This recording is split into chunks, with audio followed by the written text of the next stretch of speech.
Donc, bonjour à toutes et à tous. Donc, j'ai fait cette petite vidéo pour vous présenter voilà, notre projet de session qu'on a eu à faire dans le cadre du cours d'analyse de programmation informatique. Normalement, dans notre repo GitHub, là, vous avez voilà, les états de la méthodologie. Donc là, je vais juste vous présenter les bibliothèques qu'on a utilisées et puis comment utiliser ces scripts-là.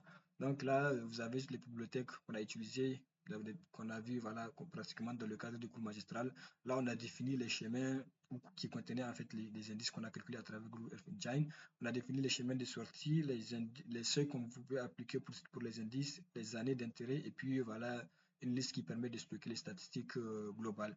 Donc la fonction charger indice, en fait, ce qu'elle fait, elle permet de charger voilà, un indice pour une année donnée. Donc on lui passe l'indice qu'on veut et puis l'année, et puis elle va nous charger cet indice-là.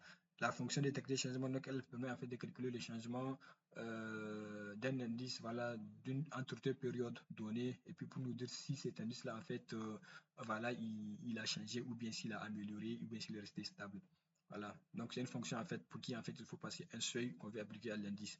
Et la fonction sauvegarder raster, donc elle va sauvegarder les changements qui ont été détectés en format adjectif. La fonction visualiser, elle sait qu'elle fait, elle va permettre de cartographier en fait les changements qui ont été détectés.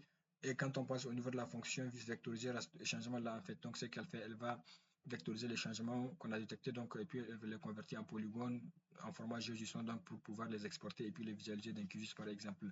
Donc au niveau de l'analyse, on a défini deux fonctions, analyse simple et puis analyse avancée. Donc l'analyse simple en fait c'est qu'elle fait, on va lui passer année 1 et puis année 2 un indice qu'on veut et puis le seuil qu'on veut appliquer à cet indice là. Donc ce qu'elle nous fait en fait, elle fait pratiquement appel à toutes les fonctions que je viens de citer sur haut là. Elle va charger l'indice, elle va détecter les changements, elle va sauvegarder les rasters, ensuite elle va produire des cartes voilà, des différences entre deux années différentes pour un indice qu'on a choisi par exemple, et puis elle va vectoriser les changements donc pour les exporter en format JSON.